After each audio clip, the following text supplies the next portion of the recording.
और पहले वो छत्री थे, बंदूक बंदूक रखते थे, बड़ी मोछ रखते थे, फिर महात्मा बन गए थे, बड़े कलाकार थे।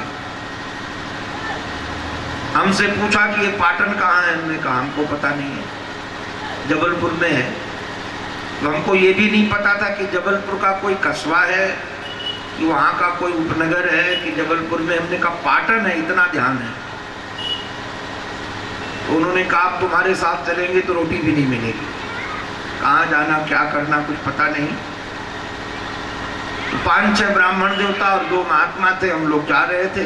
तो हमारी चलने की गति थोड़ी तेज है, तो मैं पहले चल रहा था, वो महात्मा जी पीछे पीछे वृद्ध थे, लठिया लेके चल रहे थे।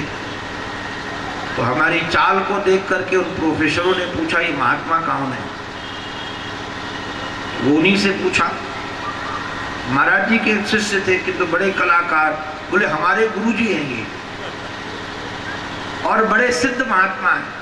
अब आप अनुमान लगा सकते हैं 20 साल पहले 18 साल पहले क्या सिद्ध महात्मा, नवयुवक थे, पढ़ाई करके ही निकले थे। और बोले कि बहुत विद्वान है। अब वो कह के चले गए, कहा कि आप उनका सत्संग करने आओ। हमसे वो बाबा जी बोले, प्रधान बाबा हमारे कहने लगे, बोले तुम्हारे से तो काम बनेगा नहीं, मैंने बनाया है, अभी सब प्रोफेसर तुम्हारे पास आएंगे। और हमने कहा हमारे गुरु जी हैं, तुम भी कह देना कि हमारा एक चेला है, क्योंकि जवान गुरु और वृद्ध वृद्ध चेले हों तो गुरु की महिमा बढ़ जाएगा कि अनुभवी लोग कैसे इसके पीछे चल रहे हैं। सायंकाल सब प्रोफेसर आ गए। यहाँ आना था, ट्रेन रात्रि में शायद 9 बजे जबलपुर पहुंचने वाली थी। अब जाना कहाँ है, जबलपुर में भी किसी से कोई परिचय नहीं था, कहाँ उतरेंगे, कौन लेने आएगा, कैसे क्या, कुछ संगति थी नहीं, जाना है बस। वो सत्संग करने आए तो गुरुदेव की कृपा से प्रश्नोत्तर हुआ। फिर बोले कि वो महाराज जी बोल पड़े, महाराज जी की कथा है पाटन में। अच्छा, उनको बताया नहीं कि मेरे पास कोई एड्रेस वेड्रेस नहीं है। तो उन्होंने कहा हाँ जबलपुर के पास में पाटन है। किसके यहाँ कथा है, वो हमको लोग जानते हैं वहाँ कई लोगों को। तो हमने कहा कि उपाध्याय जी के यहाँ कथा है। बोले मैं तो नहीं पहचानता। उन्होंने कहा पहचानो या न पहचानो, उनको सूचना दो कि इस ट्रेन से आ रहे हैं। फिर उन्होंने कैसे युक्ति बनाकर इनको सूचना दी, मेरा भी आना हुआ। और हमारे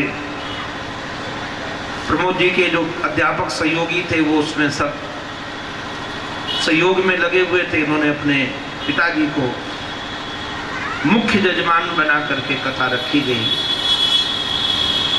आज भी वो कथा हमारे मन मानस में समाई हुई है। 18-19 साल 20 साल हो गए होंगे जो भी। और उसके बाद इन्होंने कई बार कहा हमको। एक दिन तो बड़े प्रेम से यही कथा करने आए थे, तो बोले महाराज जी आप बड़े महात्मा हो जाओगे तो हमको भूलोगे तो नहीं, आप बड़े महात्मा होगे तो भूल तो नहीं जाओगे। हमने कहा कि कभी नहीं भूलूंगा, और आप जब कहोगे कथा करने के लिए आने के लिए तब मैं आऊंगा। और वो जब कहते हैं हमको, हम कभी मना नहीं करते, कभी हम पूछते भी नहीं कि कौन जजमान है, क्यों, कैसा, क्या। वो जब भी कहे इस क्षेत्र में, चाहे किसी गांव में, चाहे कहीं। एक जगह तो यहाँ गांव में पास में कथा थी, बड़ा विलक्षण आदमी, यहाँ के ब्राह्मणों ने उनको फोन किया और कहा महाराज जी कहाँ फंस गए हो, खतरनाक आदमी है वो तो, ब्राह्मणों की दक्षिणा भी नहीं देगा, हम लोगों को तो बंदूक दिखा चुका है।